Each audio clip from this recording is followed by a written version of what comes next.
Have you ever wondered if there's maybe more to your life's path than just random chance? What if every single thing in your life, like from your family to your environment, was actually a choice, Mm. a really profound choice you made before you even arrived?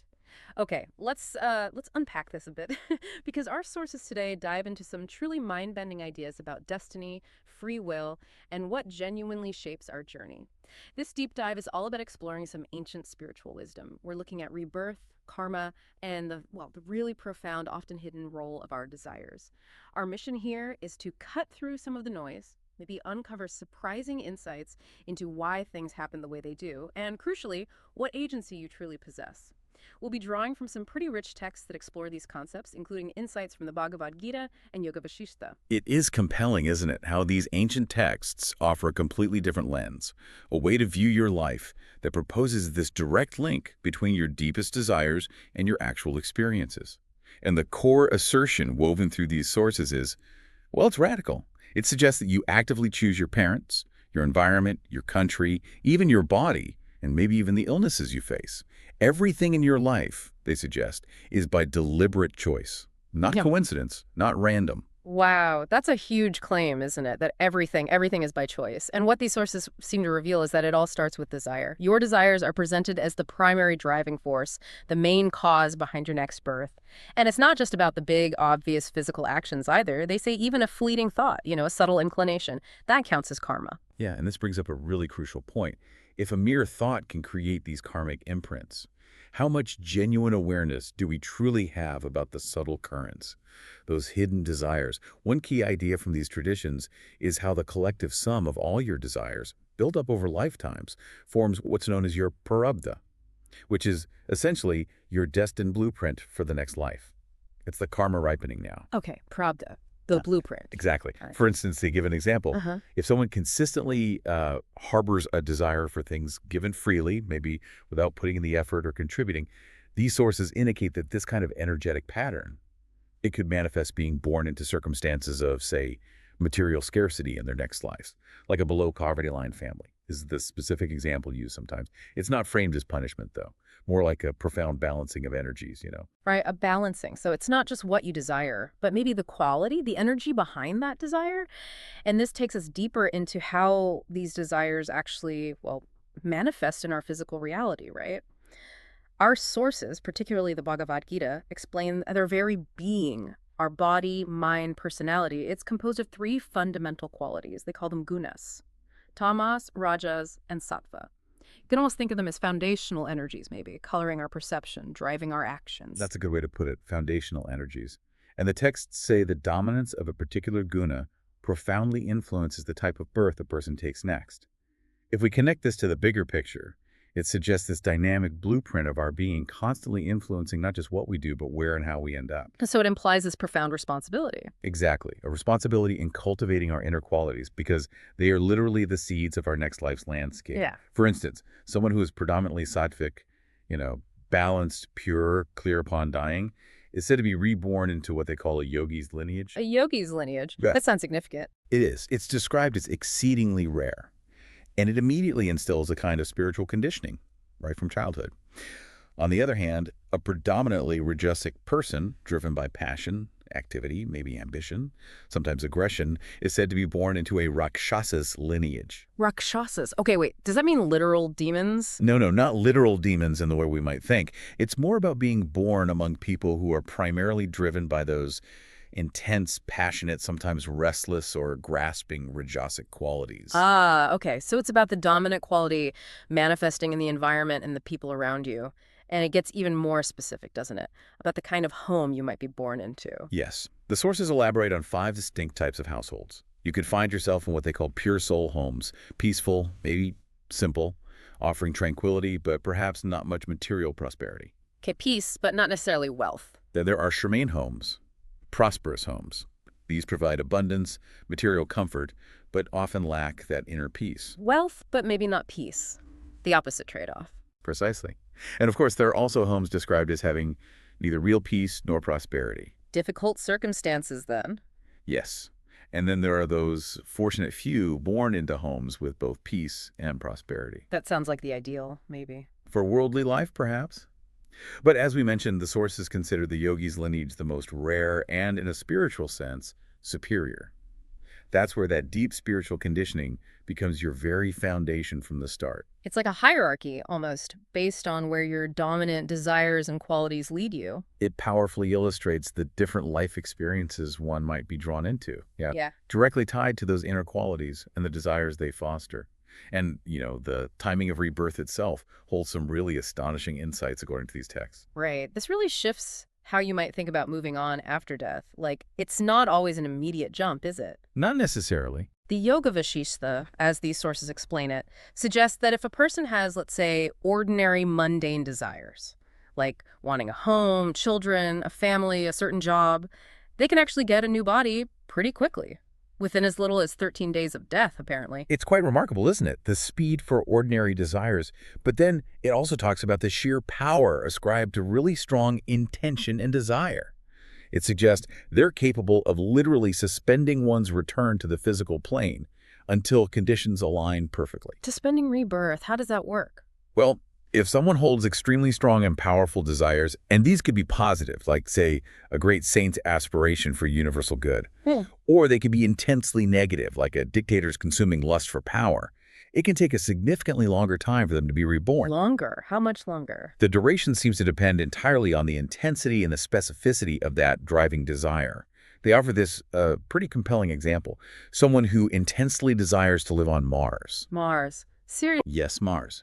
That person, the text suggests, won't be reborn until Mars actually becomes habitable, whenever that might be in the future. Their desire is so strong and specific, it has to wait for the right conditions. Wow. That's an incredible assertion. The idea that desire could literally put your rebirth on hold, it makes you really consider the sheer power our intentions hold, doesn't it? Absolutely. So, okay, what does this all mean for your free will, our agency and all this? It sounds like we have maybe a lot more agency than we might think, but also certain fixed points we have to navigate. That's a great way to frame it. This brings us to the really intricate dance between what the texts call prarabdha and sanchit karma, or desires. I love that in sunshine. Prarabdha desires are those associated with the karma that has already started to bear fruit. In this context, it translates to those areas where you effectively have no choice in this current life. These are the fixed points of your blueprint. Your parents, your nationality, maybe your first school, sometimes even your spouse or children are mentioned, and the time of your death. So the big unchangeable circumstances. Pretty much. And the text suggests that for humans, only about 6 to 7% of desires fall into this predetermined prarabdha category for a given life. Only 6 to 7%. That's surprisingly low. It is, isn't it? For animals, though, it's said to be 100%. Their lives are almost entirely driven by instinct and past karmic momentum, by prarabdha. Right, so humans have a lot more leeway. Exactly. This really highlights a profound responsibility, doesn't it, in how we cultivate our desires and engage our free will day to day. Because the rest, the vast majority, falls under sanchit desires. Sanchit. And that's where free will comes in. Yes. Sanchit represents the accumulated karma, the desires waiting in the wings, where humans possess freedom of action. This is where purushartha, conscious self-effort, comes into play. The sources suggest we might be born with, say, around 100 desires active for this life, maybe 6 prarabdha and 94 sanchit, just as an example ratio. Okay, so we start with that mix. Right.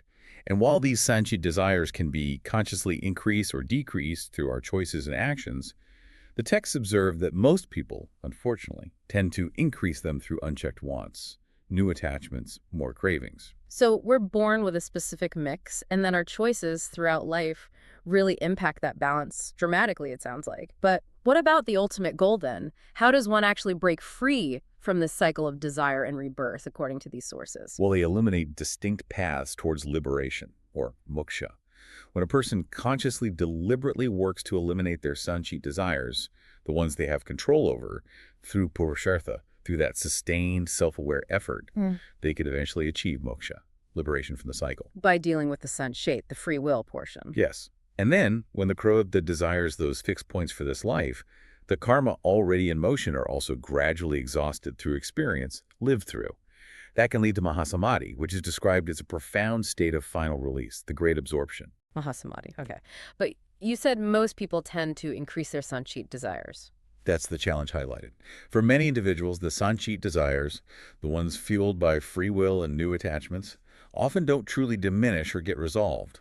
Instead, the Prarabdha desires, the allotted destiny for that particular life, finishes first. The preset script runs out. And then what happens? The cycle continues. Because in the next birth, the strongest of the remaining and often increased Sanchit desires simply become the new Prarabdha. They ripen and become the fixed points for the next round. Ah, so your unresolved free will karma becomes your next life's destiny. It just keeps looping. It's presented as a potentially endless loop, yes. The sources explain that we come into the world precisely to fulfill these desires. That's the engine. But they are inherently never-ending, aren't they? One desire fulfilled simply gives rise to another. It's like trying to quench thirst with salt water. Right. You're never satisfied. Exactly. So the ultimate, perhaps radical goal of life, as presented in these texts, is to bring desires down, way down, ideally to absolute zero. Zero desires? That sounds difficult. Maybe impossible. It's certainly presented as the highest aim. And the difficulties, the challenges, what the texts sometimes call the nicks and shocks we face in life, they aren't seen as random or purely negative. They are intended, in this view, to make us introspective, to make us pause and realize, maybe I'm on the wrong path here, to prompt a reevaluation of our deepest motivations. That's a powerful way to look at challenges, isn't it? Not as punishment, but as, like, cosmic wake-up calls. Precisely. Wake-up calls. It's still such a radical concept, though, that the very thing we spend our lives pursuing fulfilling desires is also the thing we ultimately need to transcend. It is. And the sources say that excessive attachment, which they call moha, is the root cause of suffering. But paradoxically, that very suffering born from attachment can be the spark that ignites true knowledge, true self-inquiry. The suffering pushes you to look deeper. Exactly. And the advice given is that to genuinely eliminate those lower-level binding desires for possessions, status, fleeting pleasures, one should consciously cultivate a higher-level desire. Something like the pursuit of spiritual happiness, inner peace, self-realization, which is described as complete and boundless, unlike temporary worldly pleasures. Replace a lower desire with a higher one? Yes. They use an analogy. Just as the light of a small lamp isn't needed when the sun rises, those lower desires naturally just disappear. They fade away when a higher, more fulfilling desire takes precedence in your life. That makes sense. But what about the desire for God? Or for enlightenment itself? Is that also a desire to be eliminated? That's a fascinating point. The desire to attain God or your chosen deity, your higher self, is generally not considered a binding desire in the same way. It's often seen as our fundamental nature reasserting itself, our inherent calling back to the source. So it's different. It's different. The idea is that when the three sheets, or veils these layers of inherent tendencies and latent impressions, often linked to the gunas, rajas, tamas, sattva, and called vasanas when these are dissolved, one experiences their true nature. The texts use phrases like Shivaham Shivoham, meaning I am Shiva, representing that state of pure, unbounded consciousness. Shivaham, Shivaham. I am Shiva. But here's the ultimate paradox, the final twist. Even the desire to achieve moksha, to gain liberation itself, is still technically a desire. And eventually, even that desire must be relinquished for complete freedom. You have to let go of wanting to be free. In a sense, yes. The sources state something like, being caught in worldly knowledge is foolishness, sure, but being caught in spiritual knowledge, becoming attached to the concepts, the path, the goal itself, that's Mahamurkata, great foolishness. Because even the path, even the highest spiritual goal, can become another prison if we cling to the desire for it, rather than simply being it. Wow. Even spiritual seeking can be a trap if you're attached. What's truly insightful there is the idea that the purpose is freedom, not just another, albeit higher, form of attachment. Okay. And finally, let's just quickly touch on and maybe debunk the common idea, this comforting notion that, simply remembering God or saying a prayer in the very final moments of life guarantees liberation. Our sources address this, right? They do address it quite directly, and they generally debunk that simplistic interpretation. The texts make it pretty unequivocally clear that the thought or the state of mind that arises in the last moments of life, it isn't random. It's simply a pure reflection, like a summary, of what a person has predominantly thought, desired, felt, and lived throughout their entire existence. So no last-minute fixes, basically. Not in that superficial way, no. It really puts the onus back on continuous, conscious living, mindful action, and cultivating awareness throughout life, rather than relying on a final Hail Mary, so to speak. Right. It's about the whole life, not just the last breath. Okay. Well, that brings us towards the end of this deep dive. We've journeyed through some really profound concepts today. Chosen lives, the incredible power of desire, the different types of births linked to Gurnas, that nuanced free will versus destiny dynamic with Parabda and Sanchit, and ultimately this surprising aim of desirelessness for true liberation.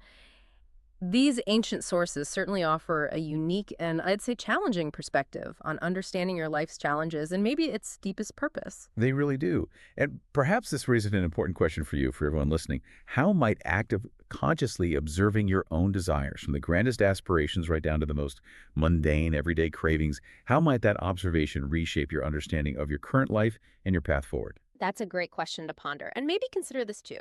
If your deepest, most persistent desires truly do shape your next existence, as these texts suggest, what is the one desire you would consciously choose to cultivate right now? A desire you genuinely believe would lead you not just to the life you've always dreamt of, but perhaps even beyond it, towards true freedom, something to think about. Thank you for joining us on this deep dive today. We really hope you'll reflect on some of what we've discussed.